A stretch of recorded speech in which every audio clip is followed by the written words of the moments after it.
Welcome to the Jordan Lang Podcast. This is a space where we will have conversations on all of the things like business, wellness, motherhood, social activism, and lots more.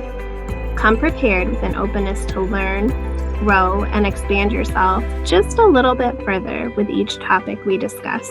Thank you for joining us today. Let's get started.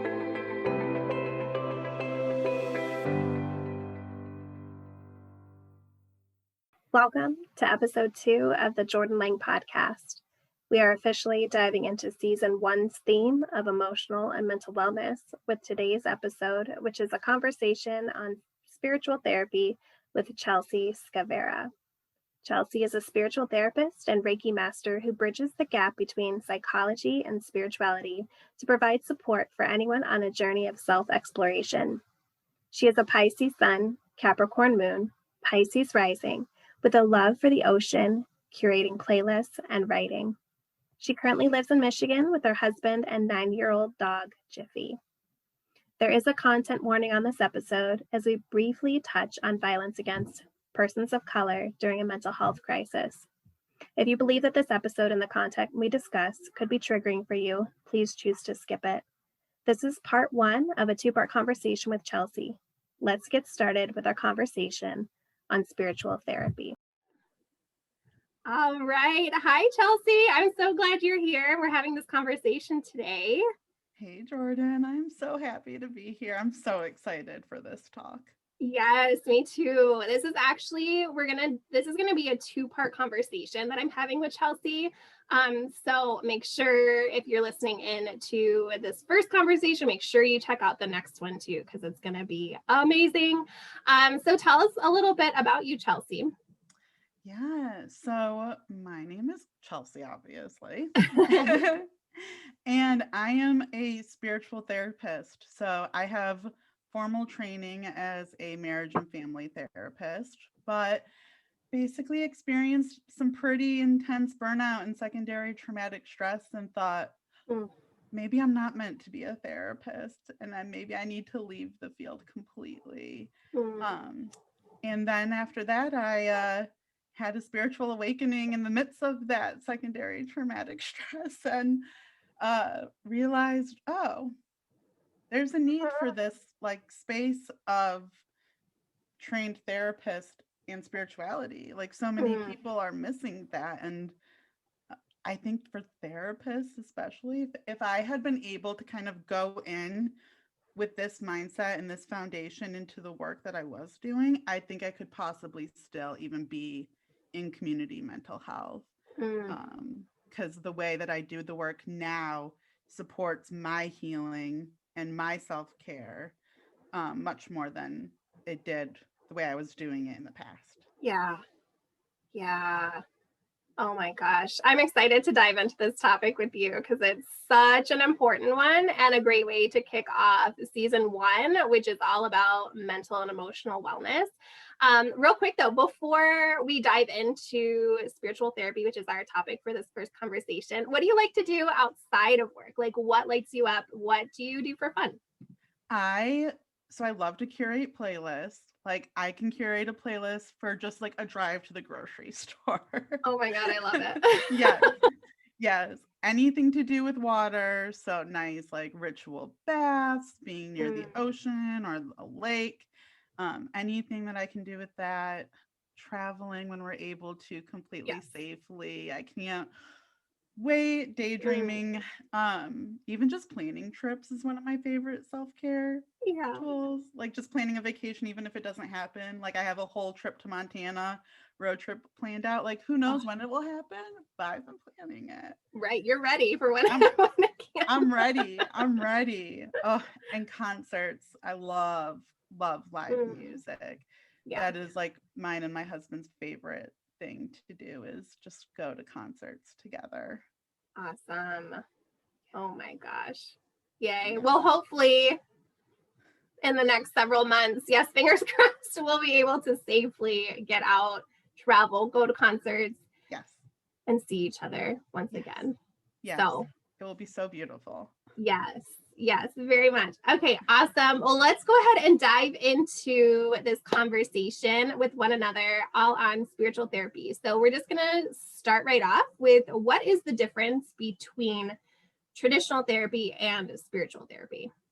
So, in my view, the difference between spiritual therapy and traditional therapy is well, first off, some of the restrictions around just traditional therapy and how, basically, in my experience, okay, I'm going to backtrack just a second to say, first of all, traditional talk therapy should not be undermined, and it can totally save lives. Mm. It is for some people and it's not for some people. And so, that being said, I could see that space that it like those people needed. Mm. They didn't need a life coach, but they weren't needing like a mental health diagnosis in order to receive support. Mm. I remember one of my first therapy sessions as the client, we spent the entire time figuring out which diagnosis she could put in so that way my insurance would cover X amount of sessions together. Mm. And it was like, okay. Like, on one hand, a diagnosis can provide amazing direction for somebody and really informed treatment to like be super supportive. For others, it's like I just really wanted somebody to like help me get my shit together Yeah. and somebody Yeah. that I can talk to and hold space for me and like provide me with some outside insight. Yeah. And so I think that that's one of the differences is that spiritual therapy doesn't need to be so heavily diagnostic focused, um and it incorporates more of like, obviously spirituality and that holistic view and those types of practices. Mm. Yeah. Yeah. So a lot more freedom to dive into, I know I've had sessions with you before, so I have a bit more of an inside scoop, but like, Yeah. you'd be like, my guides are telling me to pull a card for you, or hey, let's look up your birth chart, Yes. like all of these different things. It allows for a lot more freedom to follow intuition rather than this like strict set of guidelines and rules set up. Yes. Yeah. Yes. Exactly. Exactly. The business of mental health is way different than what I thought it was before I got into the field. There is a whole like bureaucratic type of system that has some pretty strong foundations in white supremacy and patriarchy. And Mm. yeah, so that I kind of just like, all right, I don't quite vibe with that. Yeah. Yeah. Yeah. Yeah, I yeah. 100% feel you on that. I mean, when I think back to all the theories I was taught in grad school, I would say 90% of them were written by white men. Mm. So Yeah. just even that in itself has to lead you to kind of question, oh, okay. And then the other ones were white women. So Right. so yeah, so it's kind of like, okay, there's blind spots here and we need Yeah. to be able to open ourselves up so that way we can have a better understanding. Mm. Yeah. I love that. I love that. So, who is spiritual therapy for? So spiritual therapy is for those soulful individuals who are looking for that loving guidance and support, and not needing like the mental health diagnosis necessarily, not needing like crisis intervention, that level of Mm. care. Yeah. It's kind of for the people who they've experienced traditional therapy, they appreciate it, they understand it, and they're ready for something that just feels a little different. Mm-hmm. And they want to nurture that spiritual part of themselves and to be able to implement self-care that's not just like, quote unquote basic self-care. I'm a Yeah. huge proponent of bubble baths. I hate the whole like bubble baths aren't real self-care. And I'm like, no, no, no. The choice in making the bubble and taking the bubble bath is really real self-care. Yeah. Being able to say, I'm going to do something for myself in this moment and take that time is to me the biggest act of self-care, even more so than the bubble bath. Mm. So I really that's one of those quotes, those, typical social media quotes that always gets me going. I'm like, yes, of course you need boundaries and bubble baths, but don't say that bubble baths aren't self-care. Exactly. Oh my gosh. Well, yeah. I mean, for me as a mom, when I make that choice of I'm going to take a bath, that Yeah. is huge. It's not so much the bath. I could have chosen to take a nap Right. or go on a walk by myself or whatever, but Right. that choice is an act of self-care. Yes. So, yeah. And I love baths. So it Yes. works out, right? Yes, exactly. Yeah. Exactly. So, yeah, spiritual therapy, it's definitely for the people who they're like, I want to explore who I am. Yeah.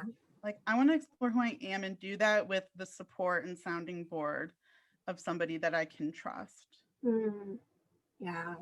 Yeah. Beautiful. I love it.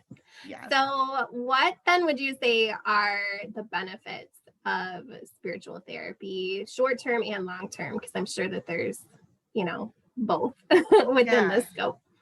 absolutely. So, I think short term benefits of doing spiritual therapy are one, just like we were saying, that taking the time for the self once a week Mm, or every other week and showing up. I really love for spiritual therapy to kind of feel like a ritual and like you're putting yourself on the altar. mm, Um, like you have this time together to just focus on you. And yeah. I mean, even when just saying that, I know for myself, like you can like feel, I can like feel my crown chakra just be like, oh, what's that like? Like Yeah.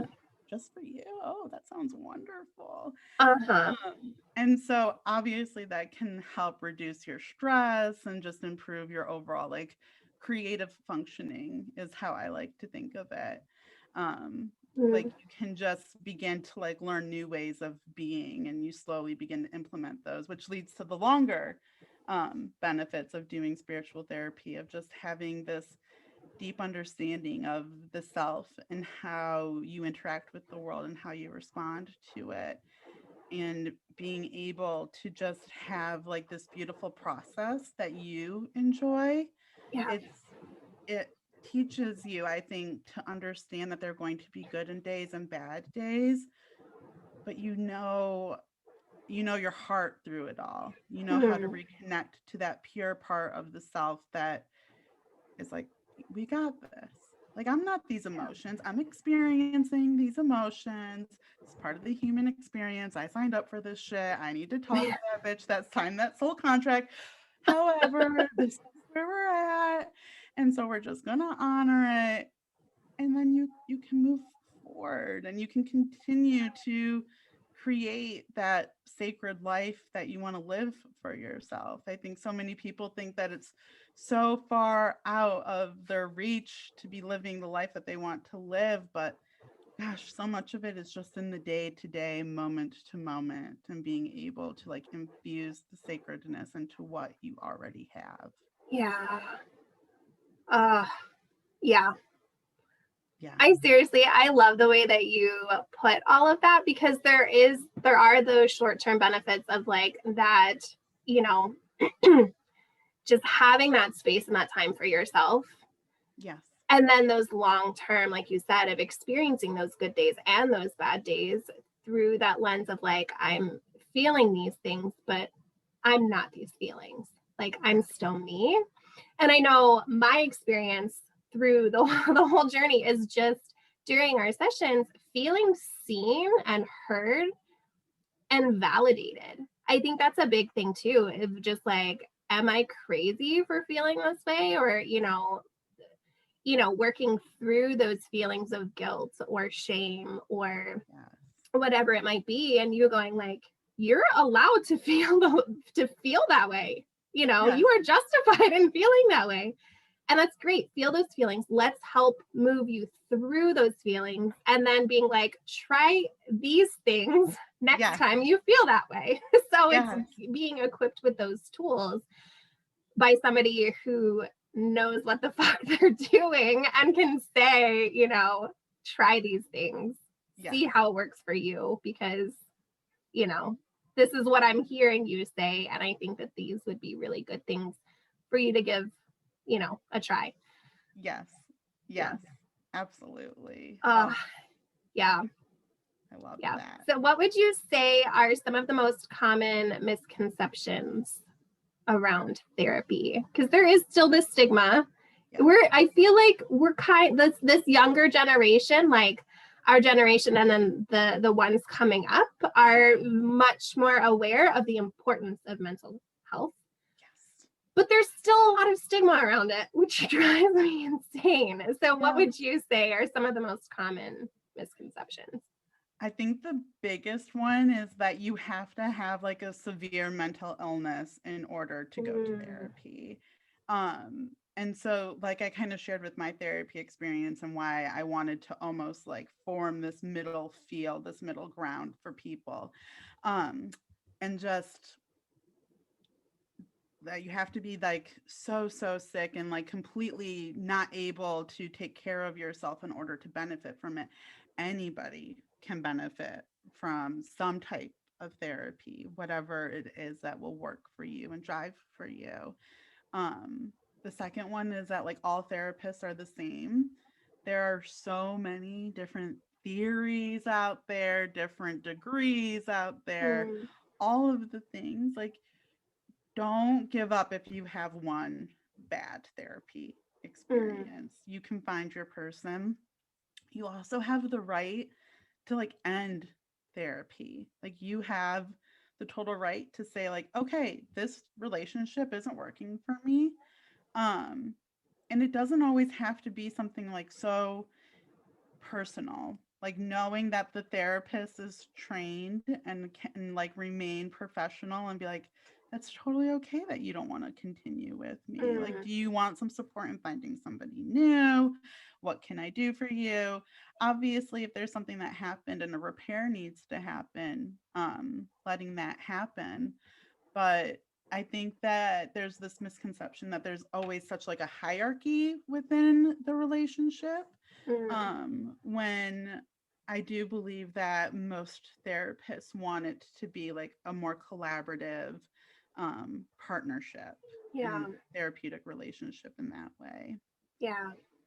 Yeah, I think those are the two that stand out to me the most for the biggest misconceptions.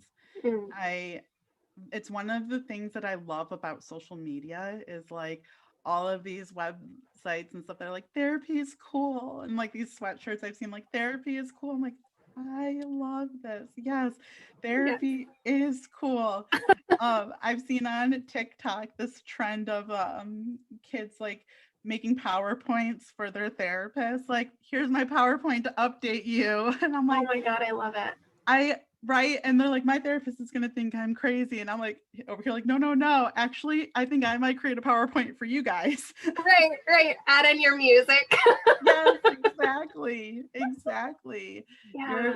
Every therapist is a human and they've got their own shit, but ethically, they're taking care of their own shit at the same time. So, yeah. That's so good. I love that you cleared up those misconceptions for sure.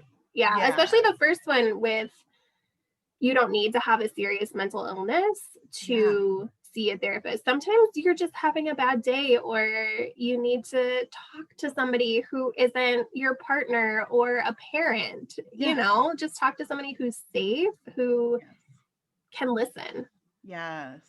Yeah. Absolutely. Yeah. Absolutely. So I already know this question, the answer to this question, but I would love for you to share it with us. What do sessions with you look like? Yeah. So sessions with me, they're super collaborative because I see myself as meeting the person where they're at while simultaneously holding that space that I know that they really want to be at, but don't know quite how to get to. And so I'm like, you can do it. Keep on going. You got this. Like, we can do this together. It's all within you. I'll just remind you and like help you use the tools to get to that. And so I love to use meditation, especially to ground at the beginning of a session. If I can feel that perhaps we're both a little like, okay, whoa, we're here finally. Well, let's just take 1 minute and breathe. And then from there, it goes into, story sharing, meaning making. I think meaning making is like my favorite process to kind of guide and support people through, Mm. especially like in shadow work. But I know we're going to talk more about shadow work. Yes. And so uh doing that and then using all the fun spiritual tools like, oh, okay, let's actually pull a card on this, like let's ask your guides what they think, because I'm dumbfounded as you are with this Yeah. right now. And Yeah. being able to do that and being able to do some of the energy work, since I am attuned in Reiki, being able to bring that part into it, the Mm. energetic body into it. Oh my gosh, such a difference. Yes. Oh, it's so powerful being able to do Reiki, to channel the energy that's coming through and then be able to process it after. Mm. It's like, okay, well, what did that even mean when this happened here in your third eye? What did that mean to you? Because that Yeah. stood out to me, but I don't know what it means to you. Right. I always see my clients as they are the expert on them. I'm the Mm. expert on my process, but they are the expert on them. Yeah. As you know, one of my favorite lines is correct me if I'm wrong. Yep. Yes. Because I'm human, so I will be. Yeah. I may be thinking I'm hearing you say something and you're like, what did you just hear, Chelsea? Because actually I was saying A, B, C, and you heard X, Y, Z. Right. And then that even helps the client get clearer for themselves. So that way, when they're communicating with their loved ones, they're Mm. kind of like, oh, remember when I was trying to explain to Chelsea this and she heard that? Is this happening here? Do I need to like just let my partner or my mom or whoever know, like, this is what I'm intending to say? Not Yeah. that. Yeah. And then I end every session with a card, leaving that Yes. leaving that little something to carry to the next session after. Yes. Yes. So beautiful. And I love the way that you intertwine all of the different spiritual tools into the session. I think that it's just like the super intuitive way. Like you said, like I'm an expert on me, you're an expert on your process, but intuitively I know what's going on. Like you're Yes. just helping to pull out those pieces so Yes. that it makes sense. Exactly. So, yeah. Exactly. Mm-hmm. Yes. Yes. So good. So that leads me kind of into, well, it leads into the next question within this work. And I know that this is a really important question that I definitely wanted to touch on because we are talking about spiritual therapy. So people might be like, well, it's not traditional therapy. So Yes. is it important for those claiming to be spiritual therapists to be certified and licensed? So this is one of those super gray, weird areas, right? So I do not practice spiritual therapy under like a specific license because of the restrictions within that. I'm completely license eligible. Mm. I've held a license in the state of Michigan before. And so many people, like we were talking earlier about how like the theories of mental health are founded, Yeah. within kind of this uh, white supremacist culture. The Board of Mental Health and the licensing process is so tricky. And Mm. so many people don't understand that process. So some of the things, okay, so things that I love and respect about having a licensing board and process. One, you're sure that person knows their shit. They've Yeah. actually been trained. And the training, you guys, for a therapist, here's one of the things that I want people to understand is that it's not just reading a book and saying, oh, okay, I understand that now. There's so much supervision involved. So I've had over 4,000 hours of supervision. So for Wow. like, this is not to belittle yoga teacher training or anything like that, but just to compare, like most yoga teacher training is like 200 hours to Yeah. begin. Whereas, I needed 2,000 hours to even graduate with my master's degree. Mm. And then you have to be supervised after graduation as well. So I received another 2,000 hours after that. I love this. And I'm so grateful for it. And I also can see why it makes it hard for therapists because you have to pay for that. And Mm. supervision can be up to $100 an hour. And then you have to take your licensing exam and all of that. And you can look at probably close to $700 to $1,000 for the materials to prep for the test, the actual test itself. Wow. And when you graduate with a master's degree, you're not going into like private practice immediately and saying like, here we go. You're most likely going into community mental health. And like, to be completely transparent, it was like close, not much above minimum wage for a Mm. master's level therapist. And so when you look at that and you say, wait, why was it six figures to get this degree? And then I'm going to have to pay even more after for Mm. everything. And then you have to continue to pay, right? Like you pay for your renewal fees, all of Yeah. that stuff. So then you start to look at that and you're like, wait, I am so confused. I mean, Mm. it took the board of where I was being supervised at to even approve for my supervision hours to begin 3 months. 3 months. Oh my gosh. Yes. And so that system is fucked and broken. Mm. It's so Yep. broken. And so there's no like licensing board for like spiritual therapists. Yeah. And like use your ethical heart before you claim to be like trained as a therapist. Yeah. It's not just reading The Body Keeps the Score. Amazing book. Love that book. Oh my gosh, Mm. grateful for that book.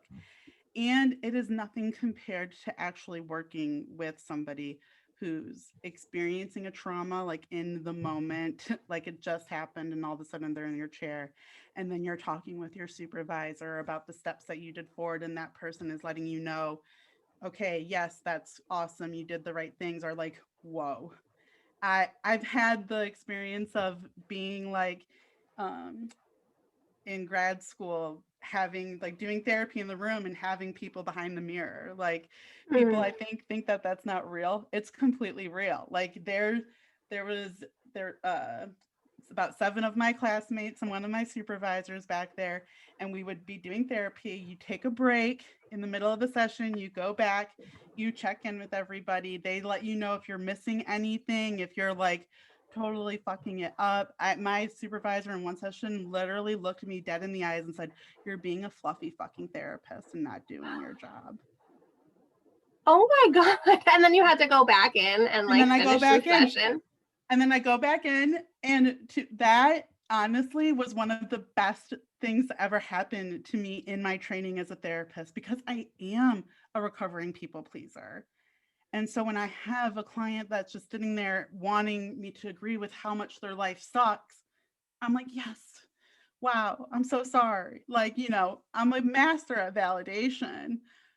And I needed to learn how to help people get past like the victim mentality, basically. And so if I didn't have any of that experience, I would not be the therapist that I am today. And I also can't imagine. I love the guy who was my supervisor post graduation. He was a great guy. Like he really helped me out in some hard times, because I didn't the agency that I worked at like didn't have like strong clinical supervision. It was a lot of high turnover there. And so I had an outside supervisor that would come in and meet with me once a week. But if I were to tell him that I wanted to bring my tarot cards in and pull, he would be like, no. Probably not, Chelsea. Like, you can do that in your free time, but I don't know where you think, like, where are you going to put that for, like, your paperwork? And the paperwork's not even for the client, it's for insurance. Like, what the fuck? Like, I want to write notes that my client could, like, benefit from after, not to make sure that insurance would for sure cover it. Like, I would spend hours fixing language just to make sure that insurance would cover something. Like, what the heck? So yes, so there's no true licensing board for spiritual therapy. And I believe that in order to call yourself a therapist, you should have a master's degree, be license eligible, and have undergone the supervision that you need and continue to hold yourself accountable for continuing education. Just because you might not have a board saying, make sure you're still learning, like, just do it. Just do it. I just signed up for like an embodying the healing wisdom and internal family systems continuing education workshop in April. I'm so excited for it. If you can't tell, I love to learn, so it's really not a problem for me. Um, Right. and so I think that the reason why I felt so called to claim that title of spiritual therapist was because I think that the mental health world like needs a reckoning. It Yeah. needs like a redo. It needs, gosh, if somebody came up to me and was like, I'm from the American Psychological Association and I want you to help us create the board and everything, I'd be like, yes, let's do it. Let's go. I got it. I can help with this. Yeah. And it needs to not put therapists into even more debt when they're just Right. trying to help people. Right. Um, and the board, it would be very interesting to look at the picture of people on your board of mental health that in the state that you're in. Mm. Just gonna say that because it's Yeah. probably not very diverse at Yeah. all. Um, As it is with most most things in America, unfortunately. Yeah. yeah, yeah, and so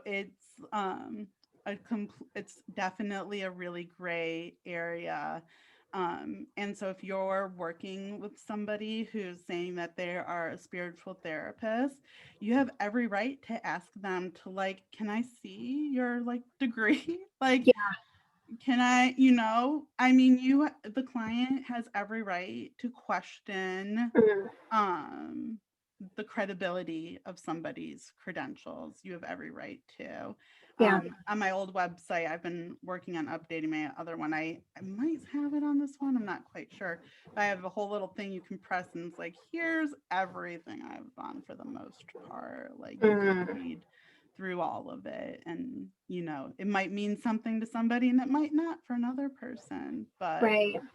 yeah, yeah, there's no replicating, I think, the experience of going to graduate school and being able to have the experience of supervision and also like the cohort of people that you work with and your classmates and being able to have conversations. I mean, whew, Yeah. thank I yeah, I mean, Mm. I was 22 when I started my master's program, and so I went in with some very naive mindsets. And if it weren't for some very tough conversations that we had in the classroom, um, one of my first experiences was I used the term a mother's intuition, and that I learned that mothers are fucking just smart. They're intuitive, but they're also smart and Yeah. capable. It's like, Yeah. oh, I can now see how that statement might be disempowering to somebody. Right. If I had just read a book, I wouldn't know that. Like, I don't Mm. think just reading a book. I think that there's a difference between being trauma aware and trauma informed. Yeah. And trauma informed has become like a new marketing tool. It's really weird. It's really weird. I was like, Yeah. wait, you guys do realize like what you're asking for when you put that out there. Like, that's a big role to take on to guide Yeah. somebody through their trauma that they've experienced. And Yeah. um yeah, it's just so important for the relationship to feel good and for somebody to feel safe. And that's why I have like an informed consent for people to go through before Mm. we begin our work together of like, okay, this is what spiritual therapy is. This is what it isn't. Is this okay with you before we begin? Right. And if it's not, awesome. I can honor that. I had a consultation the other day and she was like, okay, like, I'm not sure actually if this is what I need. And I was like, Yeah. oh, cool. Actually, you use these two keywords and I know exactly who to refer you to. Like, I know, Yeah. another person who is in your state and everything to refer you to. Yeah. Um, And so it's just, yeah, I think it's such a gray area and shows where there's so much growth to Mm, happen in a system, yeah, within the system of mental health. yeah, Yeah. absolutely. Yeah, Yeah. thank you for breaking all of that down and just making it clear. Yeah. Yeah, Yeah. Yeah. I know it's a lot. And so if people have any more like clarifying questions and stuff, I'm more than happy to go into it and to dive into it. yeah, I've had many of meditations around, do I get my license just so I can like, just so people really really know, like that, yeah, almost like that clout of like having my license. But gosh, I just really see where the system is so fucked and broken. yeah, And I want to do, I feel rebellious. I yeah. Right, right. yes. Yeah. Yeah. Well, and Yeah. you've made this statement several times, and I do think it's important to where you don't have these sessions with anybody who is in like a state of trauma, like in crisis mode. If they are in crisis mode, I know you refer them to a specialist, or you say like you need to seek immediate help, Yes. you know, speak to someone, call 911, like you Yes. need immediate help. So your sessions and the way that you work, it's not for people who are in that crisis mode, because Yeah. they need to speak to somebody who is specifically trained in those areas. And I think that's a really key thing too, for people Yeah. to know that, and somebody who does have that experience, who does have that training, who has gone through all of those hours, knows how to identify those things. Whereas somebody who has just read a book or gone through like one certification course that was like 3 hours long, they're not going to know.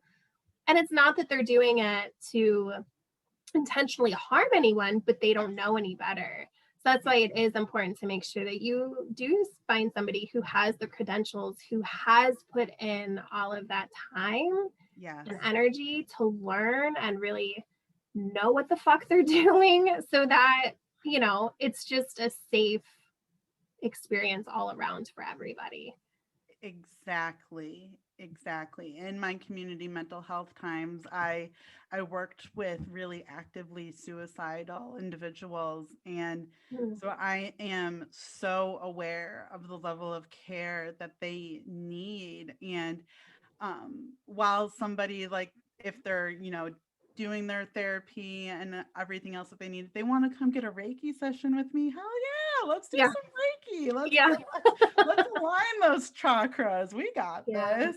yeah, But I'm not working with a psychiatrist who I can talk to about your medication and things like that. I don't have an emergency services office just down the road to help get you into the hospital and things like that.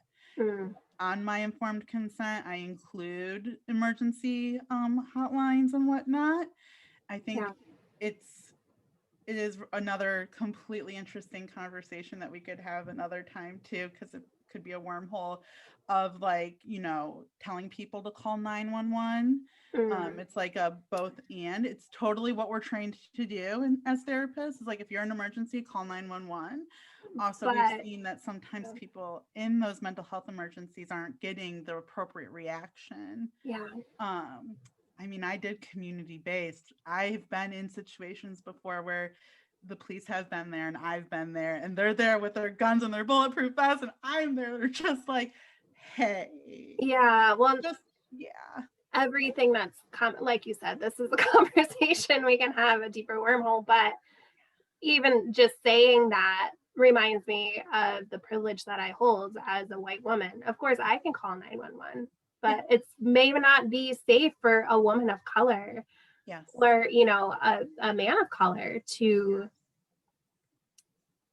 just to be inclusive. I'll restate that, as a person of color.